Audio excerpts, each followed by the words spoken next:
Good evening class. आज जो हमारी रिकॉर्डिंग है इसमें हम करेंगे for feature of shares, one of the most important topic from examination point of view.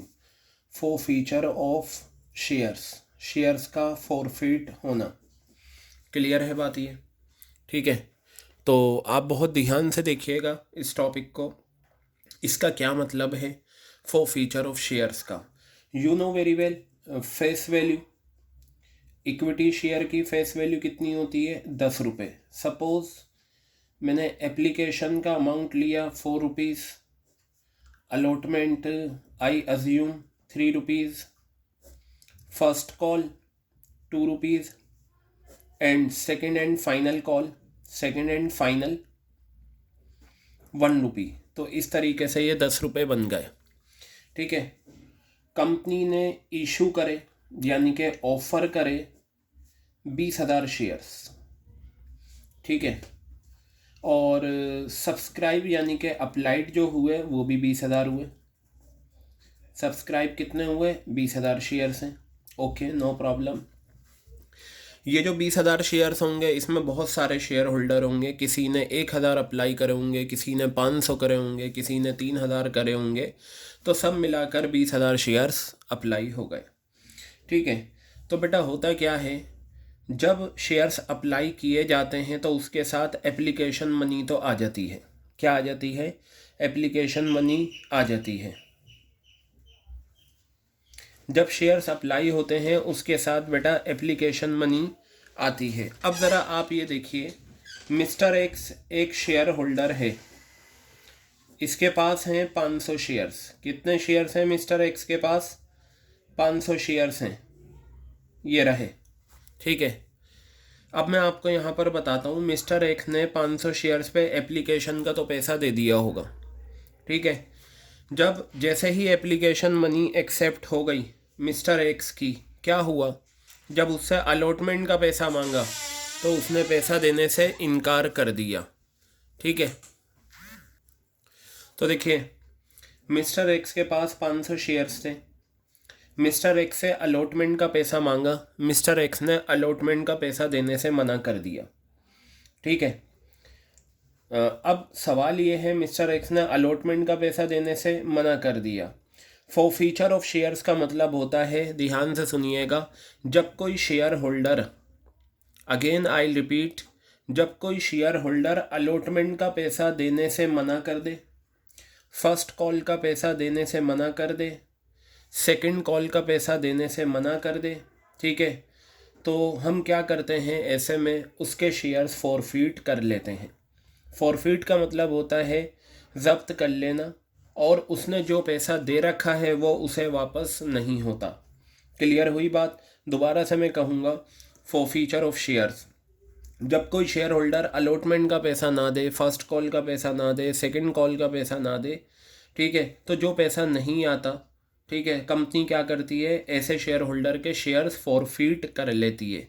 Forfeit का मतलब ये होता है कि अब ये शेयर्स पे जो पैसा आ चुका है, अब आप देखिए मिस्टर एक्स ने 500 शेयर्स पे 4 रुपये के हिसाब से एप्लीकेशन का पैसा दे रखा है।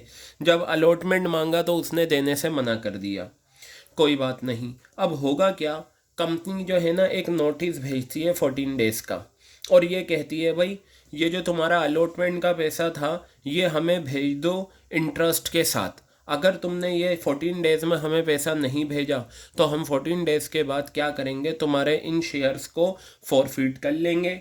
अब कंपनी और मिस्टर एक्स के बीच में कोई रिश्ता नहीं रहेगा, कंपनी का रास्ता अलग हो जाएगा और मिस्टर एक्स का रास्ता अलग हो जाएगा। क्लियर हो गई बात? तो इसे बोलते हैं फॉर फीचर ऑफ शेयर्स। फिर आगे कंपनी ये कर सकती है, जो शेयर्स मिस्टर एक्स के फॉरफिट करें हैं उन्हें आगे री इशू भी कर सकती है। क्या कर सकती है कंपनी? उन्हें आगे री इशू भी कर सकती है। क्लियर हो गई बात? और मेरी बात सुने, फॉर फीचर ऑफ शेयर्स आपका उस सिचुएशन में भी हो सकता है जहां फुल सब्सक्रिप्शन हो, जहां इशूड और अप्लाइड बराबर हों, अंडर सब्सक्रिप्शन में भी हो सकता है, ओवर सब्सक्रिप्शन में भी हो सकता है।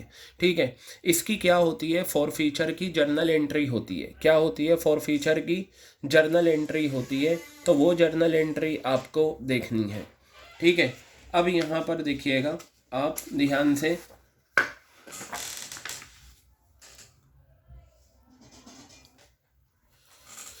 तो बेटा यहाँ पर देखिएगा कि अब मैं आपको जर्नल एंट्री बताता हूँ शेयर्स फॉरफिट होने की, ठीक है।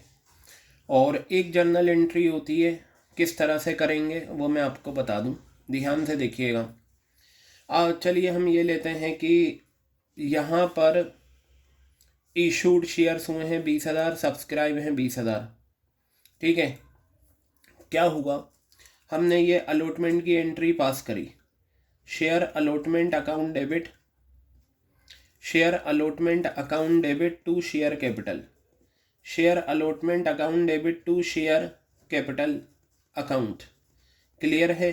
मैं सिर्फ एक्स को ले लेता हूँ, ठीक है। वैसे तो फुल फ्लेज करते हैं। एक्स की एंट्री अगर मैं लूँ, 500 शेयर्स हैं, अलॉटमेंट कितना है, 3 रुपये है, 1500 रुपये, और ये 1500 रुपये। क्लियर हो गई बात ये। अब मेरी बात ध्यान से सुनिएगा, होता क्या है, इससे पहले एप्लीकेशन की 2 एंट्रीज हो चुकी होंगी, ठीक है। क्लियर है बात। क्या हुआ, जैसे ही कंपनी ने इसकी एप्लीकेशन एक्सेप्ट करी, एक्सेप्ट करते ही कंपनी ये एंट्री पास कर देती है, ठीक है। और जब अलॉटमेंट का पैसा आएगा तो bank account debit to share allotment की एंट्री कर देगी, लेकिन ऐसा नहीं हुआ, उसने अलॉटमेंट का पैसा नहीं दिया। क्लियर हो गई बात ये। तो अब मेरी बात ध्यान से सुनिएगा, अब हम क्या करेंगे, अलॉटमेंट की वो फॉरफीचर की एंट्री कब करते हैं और कैसे करते हैं।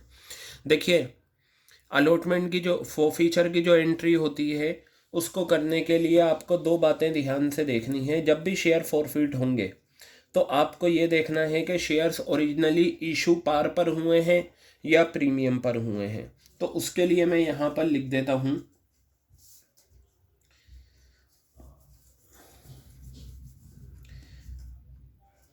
Forfeiture of shares. मैंने यहाँ पर हेडिंग लिखी, फॉरफीचर ऑफ शेयर्स, शेयर्स का फॉरफिट होना। मैं 2 कैटेगरीज लूँगा, आपको ये एंट्रीज याद रखनी है, ठीक है। If originally issued at par, अगर इशू हुए हैं पार पर।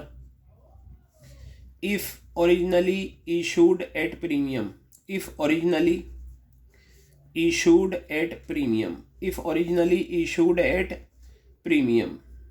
ये 2 कंडीशन आपको देखनी बहुत बहुत ज़रूरी हैं, अगर इशू करे हैं पार पर या इशू करे हैं प्रीमियम पर। क्लियर है बात, ठीक है।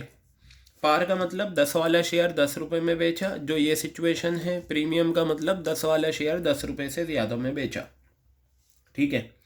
होता क्या है, पहले मैं आपको जर्नल एंट्री बता देता हूँ। देखिए, ये एंट्री थी share allotment account debit to share capital. Clear है बात ये। अब हमने ये एंट्री कर रखी है, हम करते क्या है, अगर पैसा आ जाए तो हम ये एंट्री करते हैं या नहीं, bank account debit to share allotment, यही एंट्री हम करते हैं।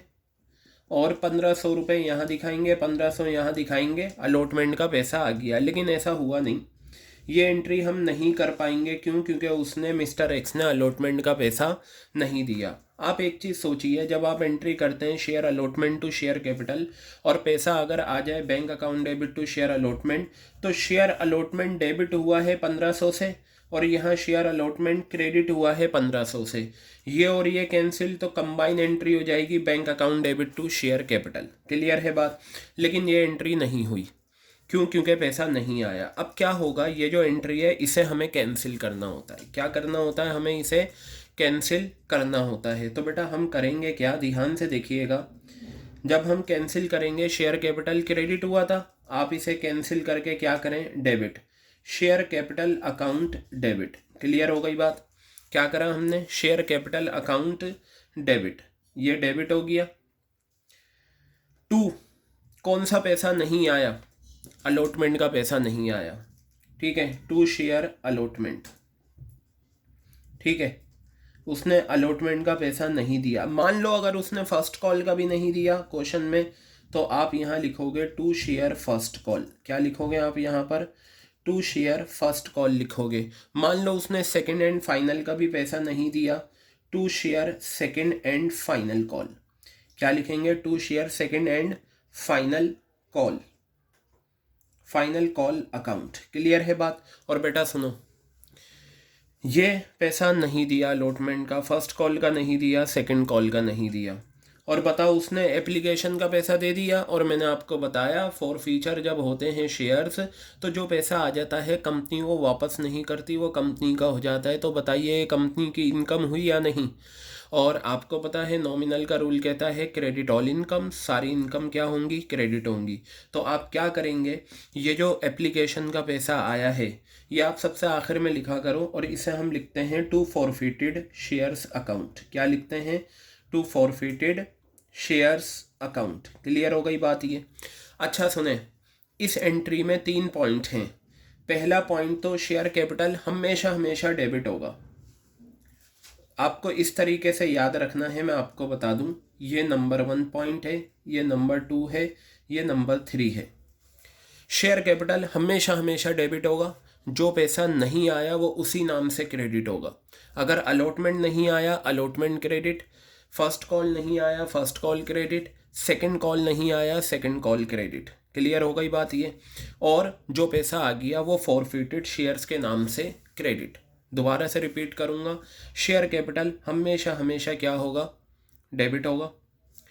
Share allotment first call second call जो पैसा नहीं आया तो वो यहाँ क्रेडिट होगा, और जो पैसा आ चुका है वो फॉरफिटेड शेयर्स।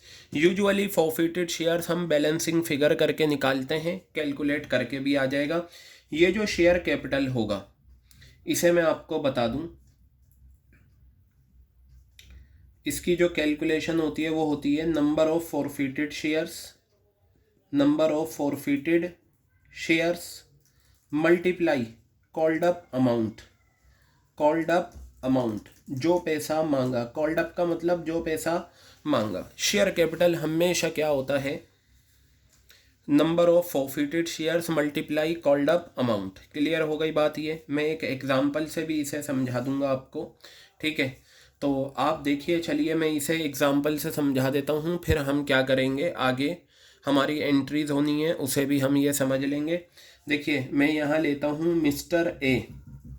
मिस्टर ए ने 300 शेयर्स पे फेल टू पे अलॉटमेंट, इन्होंने अलॉटमेंट नहीं दिया, और first call and second call, second and final call नहीं दी। 300 शेयर्स पे फेल टू पे allotment first call and second and final call. तो यहाँ पर मैं फेस वैल्यू का स्प्लिट अप लिख लेता हूँ। आपका 10 रुपये फेस वैल्यू है, एप्लीकेशन है आपकी 4 रुपये, अलॉटमेंट कितनी है आपकी 3 रुपये, 2 रुपये की फर्स्ट है, और ये आपकी आ गई सेकंड एंड फाइनल 1 रुपये की। ठीक है, सेकंड एंड फाइनल कॉल कितना आ गया, 1 रुपया। अब हम करते हैं, अच्छा जो फॉरफीचर की एंट्री होती है ना उसमें जो शेयर्स लेते हैं वो सिर्फ वही लेते हैं जो फॉरफिट हुए हैं। जो शेयर फॉरफिट हुए हैं हम सिर्फ वही लेंगे।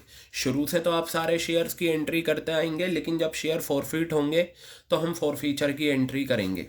ठीक है, अब ध्यान से देखिएगा आप यहाँ पर, शेयर कैपिटल हमेशा डेबिट लीजिए। शेयर कैपिटल मैंने क्या करा, डेबिट करा, share capital account debit. Clear हो गई बेटा, शेयर कैपिटल डेबिट। अच्छा अब क्वेश्चन को पढ़िए, क्या कहा, 300 शेयर्स पर उसने allotment first call second call नहीं दिया, तो जो पैसा नहीं आया वो उसी नाम से क्रेडिट। अलॉटमेंट नहीं आया, to share allotment account. Clear है बात, टू शेयर अलॉटमेंट अकाउंट। उसने फर्स्ट कॉल नहीं दिया, टू शेयर फर्स्ट कॉल। उसने फर्स्ट कॉल का पैसा नहीं दिया तो आपने ये क्रेडिट करा। उसने सेकंड कॉल का पैसा नहीं दिया, to share second and final call, to share second and final call account, ये आ गया। अब चलिए, और जो पैसा आ जाता है वो क्या होता है, फॉरफिटेड शेयर्स। क्या होता है बेटा, वो फॉरफिटेड शेयर्स। क्लियर हो गई बात। 3 स्टेप में जर्नल एंट्री बनती है फॉरफीचर की। पहला, शेयर कैपिटल याद कर लो, दिमाग में बिठा लो, हमेशा डेबिट होगा। ठीक है, और जो पैसा नहीं आया वो उसी नाम से क्रेडिट, और जो आ गया वो फॉरफिटेड शेयर्स के नाम से।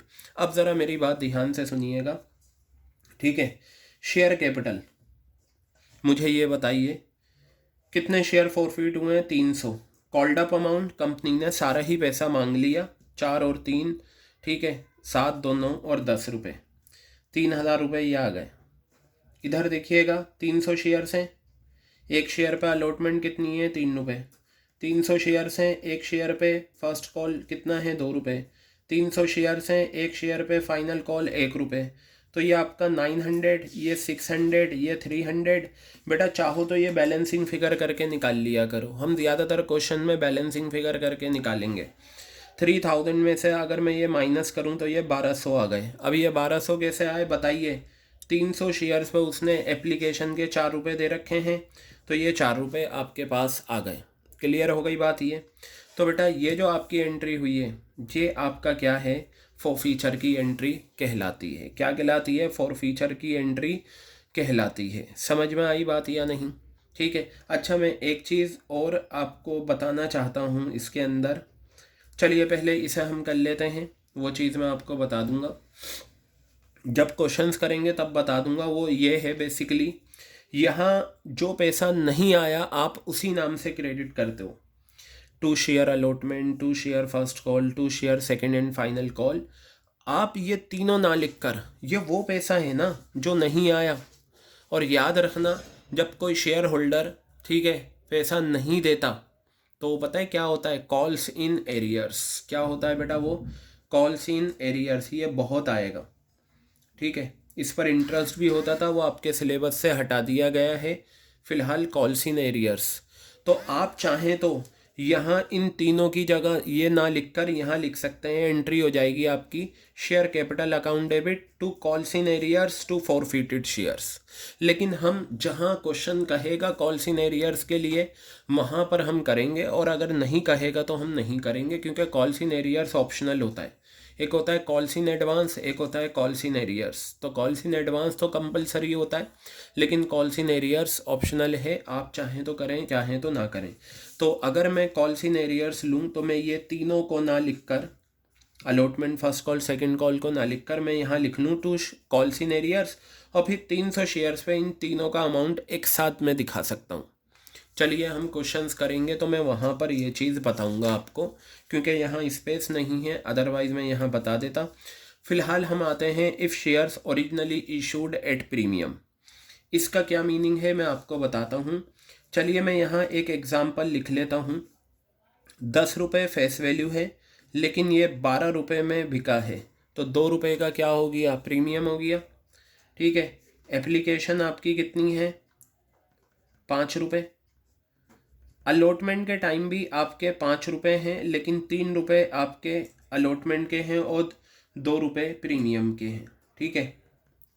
और बेटा यहाँ पर ये फर्स्ट कॉल आपकी आ गई कितनी? 1 रुपया, और सेकंड एंड फाइनल कॉल आ गई। सेकंड एंड फाइनल कॉल कितनी आ गई है आपकी? 1 रुपया। तो 5 और 3 8, 8 और 1 9, 9 और 1 10। क्लियर हो गई बात ये? ठीक है। अब आप सबसे पहले एंट्री देखते हैं। एंट्री तो बेटा यही होती है, बस एक छोटा सा चेंज होता है। मुझे ये बताएं, जब शेयर्स ओरिजिनली इशू हों प्रीमियम पर और अलॉटमेंट के टाइम प्रीमियम है, तो आप क्या जर्नल एंट्री करते हैं? शेयर अलॉटमेंट अकाउंट डेबिट ये करते हैं, और फिर यहाँ लिखते हैं टू शेयर कैपिटल, लिखते हैं या नहीं? To share capital. फिर आप यहाँ पर लेते हैं टू सिक्योरिटीज़ प्रीमियम रिज़र्व। क्या लिखते हैं? To securities premium reserve. ये लिखते हैं या नहीं आप? ठीक है, बिल्कुल ये लिखते हैं। तो अब क्या हुआ, आपने ये एंट्री पास कर ली थी, लेकिन शेयर होल्डर ने अलॉटमेंट का पैसा नहीं दिया, तो अब इस एंट्री को हमें कैंसिल करना होता है, ठीक है। देखिए, फॉरफीचर ऑफ शेयर्स में जिस टाइम का पैसा नहीं आता ना, उस टाइम की ड्यू वाली एंट्री को हमें फॉरफिट करना होता है। तो ये देखिए, जो क्रेडिट हुआ है उसे डेबिट कर दें। शेयर कैपिटल क्रेडिट है, आप शेयर कैपिटल को डेबिट करें। आप यहाँ लिखेंगे शेयर कैपिटल अकाउंट डेबिट, ये आ गया, ठीक है। Securities premium reserve, securities premium reserve account debit, ये आ गया। और शेयर अलॉटमेंट क्या हो गया? क्रेडिट। अब मान लीजिए क्वेश्चन ने कहा कि उसने ना अलॉटमेंट का पैसा दिया, ना फर्स्ट कॉल दिया ना सेकंड कॉल। तो आपको तो बस ऐसे याद रखना है कि जो पैसा नहीं आए वो उसी नाम से credit to share first call, ये आ गया। To share second and final call, to share second and final call, ठीक है। और जो पैसा आ गया वो टू फॉरफिटेड शेयर्स, किस नाम से आ गया? To forfeited shares. बेटा देखिए इसमें आपका नंबर 1 स्टेप, शेयर कैपिटल हमेशा डेबिट होगा, ठीक है। प्रीमियम हमेशा डेबिट होगा अगर शेयर्स ओरिजिनली इशू हुए हैं प्रीमियम पे, ठीक है। प्रीमियम नहीं आया, इस एंट्री से आप देख लें, हमने कैपिटल को डेबिट करके कैंसिल करा, प्रीमियम को डेबिट करके कैंसिल करा। जो पैसा नहीं आया वो उसी नाम से क्रेडिट, और जो आ गया वो फॉरफिटेड शेयर्स।